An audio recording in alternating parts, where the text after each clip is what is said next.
with the former president of Guyana, Mr. Ramotar, who will be addressing a number of pertinent issues of interest to the Guyanese people. Thank you, Mr. Ramotar.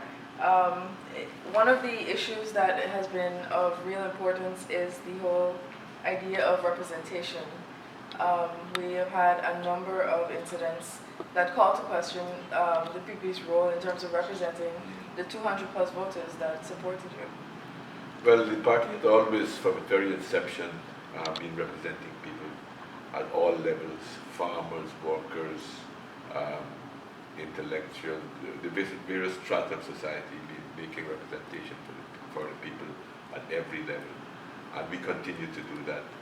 That is also why we are going back into Parliament, because we see Parliament as a forum, from which we can struggle and fight for the rights of people in our country, to try to protect them from some of the laws and so forth that the government might want to pass that could be anti-people's laws, and to be able to try to influence many of those laws. If we can't influence and the government stubbornly moves ahead with their own position, at least we will be able to educate the Guyanese people as to what is taking place within our society. Because as you know, since even though the de facto government has been there for not such a long time, already there are some very troubling signals and trends that are very of great concern. I am greatly concerned because I'm beginning to see the contours of a creeping type of dictatorship, authoritarian type of state beginning to take place. There's a lot of fear begins to spread within the society. People are afraid to speak on their phones because they believe now, since this government, this military type of government in office, so many military people, security people, that people are listening into their conversations. And people are practically saying that. Many times you talk to people, they say, I don't want to speak on the phone because I want to see you face to face. You have that. You have the business community are very much afraid to say anything, to do anything. That is why I think they all turned out to Granger's birthday. Not because I think generally that they like him, but because they feel that if they don't turn out to that event, that they could be victimized and they could be pressured, and the government would use all kinds of measures. So the fear, the freedom that the PPP civic government had in the society, where people are more relaxed and more free and easy to move around with, that is disappearing in our society as we speak at this point. Well, you mentioned issues of concern. So those issues we have to represent. We have to continue to fight at every forum that is available to us, and we have to try to create forums sometimes in order to represent, to defend, not only to represent, but to defend the people of our country. Now you talk about representing and defending supporters. Not only supporters, the Guyanese people. Because even many of the people who voted for the PNC, AFC, they probably were misled in many ways, but their rights too will be trampled upon. Maybe the first they will try to attack is the PPP people, but eventually everyone will be affected is consumed. Now, like you said about representing issues, one of the major issues right now is what is being perceived as witch hunting. Well, not perceived. I think it is very clear that there is witch hunting taking place within the society, and there is a racial and political discrimination. Many people are being dismissed from their jobs just because they're Indians and perceived probably to be supporters of the PPP. And the Afro-Guyanese who are being dismissed are being dismissed because they are more known to be PPP. So you have both racial and political discrimination taking place within our society. Well, relative to the racial discrimination, do you think it's a little bit of a stretch to say that you're dismissed because you're Indian? Yes, I think fundamentally it's not a stretch. I think the pattern is there. If you look at the amount of people that have been dismissed, sent on leave, or being dismissed, for what reason, whatever good, these people have performed with distinction. People like Badri Prasad, of Gaia. It was moved Gaia to be a very powerful cooperation, Right. a powerful state cooperation in the society. A man who is highly qualified and highly talented, they are driving those people out. Right, and of our on that society. same question of performance, your own son has come into the spotlight recently with, Yes. with him being sent on leave.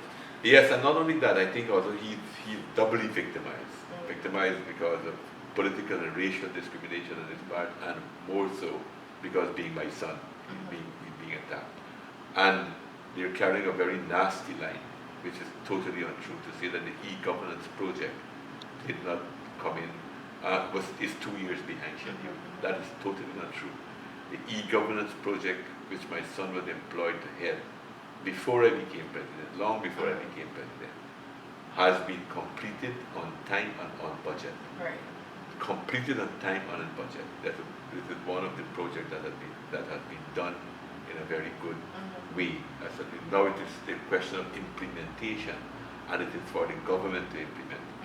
When my expectation was that I would have set up an authority, an e-government authority, for them to link all the government departments, and so that the country and the government could have gotten the benefit of the science and technology that is now available to all the people in the world, to make our government more effective, more efficient, and make services to our people more easy, to cut out a lot of the bureaucracy.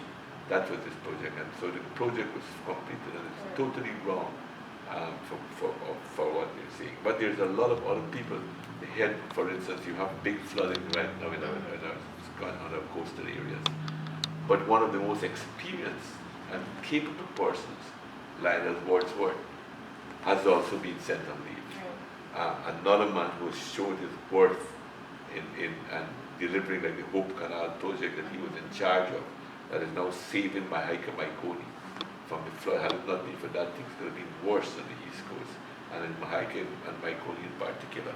He has been sent on leave as well, right. along with many, many, many others. Right. Have just been being fired willy-nilly Right. by this authority. These are early days, but these signs are ominous signs that we must pay close attention to right now, because they lead inevitably. They lead to political dictatorship. Look at all their actions. Right. They're giving out contracts, sole sourcing against the Constitution, against the laws of our country. And unfortunately, those who have been unjustifiably attacking the PPP civic government just a few weeks ago are now kind of collaborating with these unlawful acts that are taking place. The Kaicho News, the Stabrook News, the other media, many other media houses. The Chronicle, of course, has somersaulted completely and lost all its objectivity. Right. And so this is the very early days. Yet you have these ominous signs that are now there. post May 11, there's been a lot of clarifications being provided by the PPP. Do you think part of representation should also focus on education? Like you explained with the e-governance project that there were two components, the actual e-governance project and the civil engineering part of it. The e-governance is a separate project. They're bringing in the line. The line, right. From Brazil. It was a totally separate project. A former PPP civic government assigned that to my son. The telecommunication aspect of that work was completed. That is where my son has some expertise. But the other aspect of bringing the cable in is a civil engineering function. Right. It's a civil engineering function. And therefore, although he was generally in charge, he went there with the civil engineers and so forth, took their advice and so. But that cannot be laid solely at his doorstep. So then another aspect of representation should be education. Generally, not only information, I would say. Information. Something that the media in our country has been totally guilty of the lacking of. What they have been better at, a large part of the media, is at misinformation instead of information. So look at now all the corruption that they have been talking about. Now they have all of these audits going on, they're finding nothing. They're looking for zombies on the beds. Now, and I believe too that this is one of the reasons that they're sending some people off and leave. Because they're finding nothing, they are now, I believe, they have moved to the stage where they may want to manufacture things. And they don't want people there because it makes no sense to send some people on leave when you're doing an audit. If you have questions to ask, if you have queries, the people who can answer those questions, you're sending them off. So by doing that, I believe that they want to create, they want to manufacture, try to manufacture evidence, and then try to throw it out to the public to try to fool the people of massive wrongdoings taking place, which they're finding it very, very hard to find. Well, if we could shift focus a little bit to another pressing issue that's engaging the attention of the Guyanese people, the whole issue of the border controversy. Now, your government had made several moves in terms of its engagement with Venezuelan officials. Do you think that representation has consolidated by the Granger administration? Do you think it's consolidated the efforts your administration has made? Well, let me make it clear. The border issue, our position is very, very clear. We see bluntly and openly that the positions of the Venezuelans are completely wrong. We are completely on the side of the government on this issue. We probably would have done things differently, some things differently, and maybe many things we would have probably done differently, but the essence, at the core of the matter, we would have not been so belligerent. Because, for instance, it was Hugo Chavez, the late president of Venezuela, very great Latin American hero, I would say. He recognized himself, he said on more than one occasion, that this so-called controversy was manufactured by the United States. It's not a real issue. But I think he recognized too how embedded in the past this thing had been embedded in the psyche of the Venezuelans. So, but he said publicly on at least 3 occasions, one of which was right here in Guyana, that this is an artificial thing that has been created. And we totally agree with that because we believe that this matter should have never been opened in 1965. It should have never been opened in 1965 because in 1961-62, when it was opened, when Dr. Jagan was the premier, he allowed them to do all of their investigation with the British, asking the British to allow them to use the British archive. They found no evidence, and that matter was considered closed. So we still think that this matter, this claim that Venezuela is making is totally wrong. It's unfortunate that the present government is taking the kind of position in Venezuela. The present government of Venezuela is taking the position that it's taking, which is a bit of a departure from what Hugo Chavez's position was.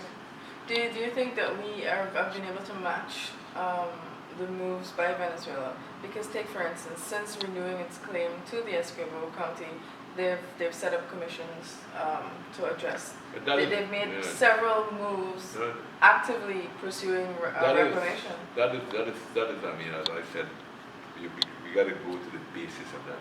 And everything must go, is there a justifiable claim? There is not. Right. There is no justifiable claim. We have a signed agreement on our border. And therefore, all of this Venezuela is probably influenced a lot by their own internal politics as well. There's a lot of, the politics in Venezuela is not very easy, and the Venezuelan politicians also perceive the hands of the United States behind a lot of issues that are affecting them. Maybe they have good grounds for that, for thinking in that way. I am not sure what evidence they have, but that is what appears to be their thinking. But let's just stick as far as the issue is concerned. We are absolutely clear that Venezuela does not have a a justifiable claim. Right. Now, this is one area of agreement between the former PP administration and the current administration. In terms of some of the other criticisms that have been coming the PPP's ways, do you think some of them are justifiable, none of them are justifiable, or On what's criticism in terms of claims of mismanagement and well, that the sort of rest of, I mean, what I could tell you is this. No one is perfect. No government is perfect. And there would have been mistakes and things along the way. But what I can see is this, that we left, up to April of this year, our economy was growing. Right. We left, we over the last 9 years, of the PPP government, our country experienced positive economic growth. Right. Our country was recognized as one of the leading lights in the Caribbean. Our development was moving tremendously. We had positive economic growth. We brought down our debt profile very, very low. Our debt to our GDP, less than 50%. When the PNC left us, according to Greenwich themselves, they had a debt of 900% of our GDP. And when you take into consideration the discussions that was taking place now in Greece, with Greece debt over 100% of their GDP, you can imagine what we were in when we had more than 900%. And we paid that off. We got some debt forgiven, some debt right now, but we paid off a lot of money too. And we, more than $1.5 billion we paid back from our treasury. So we have left the economy very strong. We have left a vibrant economy. So all of I think that they're now trying to make excuse and to cover up, because there is clearly a slowdown that has taken place. And a slowdown that cannot be attributed to the elections, because the election we didn't have any violence, and they have moved on. The fact that they have not moved on with many of the things that drive the economy, many of the projects that the government has put in place, that they have not moved. Many of the things that they've done, how ridiculous they are. They said, they were criticizing us in the newspapers and in the parliament that our airport project was too expensive. Now they're saying it is too cheap, so they want to add $65 million to it. Now that is very worrying. Why it is very worrying? Because the contract we had with the company to build the airport was a design and build contract. They had come to us asking us to vary the contract, and we refused them. We said they had to bring in the airport because of the agreement that we had with them for the $150 million. Once they varied that contract, they have broken that contract, and we don't know if that $65 million will be the end of it. It will be the end of it. And then there are a lot of other speculation as to why you would want to do something like this. Now, if I can touch on 2 points you made about the state of the economy, that is looking at things maybe at a macro level, but coming down to the small, micro view of what is being alleged in terms of mismanagement. Do you think that this is what there were instances of mismanagement? I wouldn't say that the management was perfect, but what the final or the old saying is the proof of the pudding is in the eating. And the fact is that our economy had continuous growth. Could we have gone faster? I think so. The fact that we were setting down the grounds to have cheap energy, hydropower, going towards a green economy, looking for new cogeneration of electricity, all of these type of things, we were encouraging and doing ourselves, means that yes, energy would have been an important factor, and we could have grown faster if we had cheap energy. We were moving towards bringing in cheap energy. It appears to me as if they're going to jettison that project, which would be a real opportunity miss. Opportunity miss. Why they do that? It makes absolutely no economic sense to me. And earlier you did mention worrying trends. Going forward, what would you say should be the approach? But it is important for the government to change their attitude. they can't have an atmosphere of fear, and they can't think they could govern by fear, by creating fear within the society. That might probably work for short-term methods, for goals for them, but it inevitably will impact on the economic development of our society. So I think they have to change their attitude. They talk about being involved in and consulting people. We see something that I thought would have been, I've mentioned this before at other fora, that for instance the 2 o'clock cutoff of nightclubs. I think there's a lot of pros and cons in it. That could have been a very good issue to put into the public, to involve the public into the discussions before you come into a decision. And I think the government ought to have entered that with an open mind, and to look at the direction which they want. Right, well, winding down our interview, if you were to look at their 100-day plan, what do you view in terms of the current administration's delivery on what they promised in 100 days? Well, right now I think they are not doing so great, but they still have time. So I will reserve my comment until after the 100 days. After the 100 days will be over. But at the moment, of course, they are reneging on a lot of the promises that they have made at the last elections. They talk about the superior plan they had in fighting crime. We see an escalation in crime. They have had no plan in place. When they were pushing a corner, President called a meeting to consult with all the experts and top advisors on the issue, and they came up with a plan to get more dogs and more horses. And these are long-term strategies, but in the short term. Yeah, and they long horses and dogs.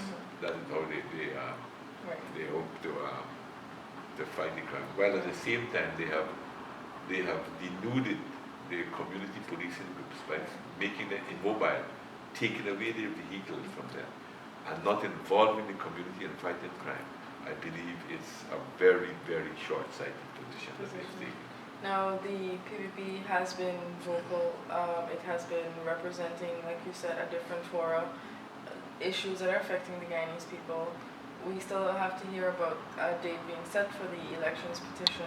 That's in the High Court right now. Yeah. But if you were to say anything else to the Guyanese people who think that maybe things are not being done fast enough by the party, what would you say? Well, I think it's a process. My own view is I think that people should not be impatient. The party suffered a setback in the sense that we lost the government, and it's a process. We need to do some reorganization, readjustment. There will be some mistakes, and there will be some setback into that, but clearly the party is gearing itself to fight so that we can return to government and we can continue the progress that our country has made under the PPP civic administration. In fact, recent modern history would show that our country only progressed when the PPP and the PPP civic been in office. In the 1960s, from 1957 to 1964, our country experienced a major leap forward, despite the instigated racial and political violence that was created then by the opposition together with outside forces, the PNC and the outside forces. Now too, we see from 1992 to now, our country has been completely transformed. Now again we have another government in place, PNC-led government in place, that is in place. And I must say I'm not very impressed with the early beginnings. And I said the contours that I'm seeing clearly pointed to a direction of going back to a modern type dictatorship in our society. All right, thank you. Citizens Report thanks you for your time, and we look forward to hearing from you again soon. Thank you for having me on your program. All right.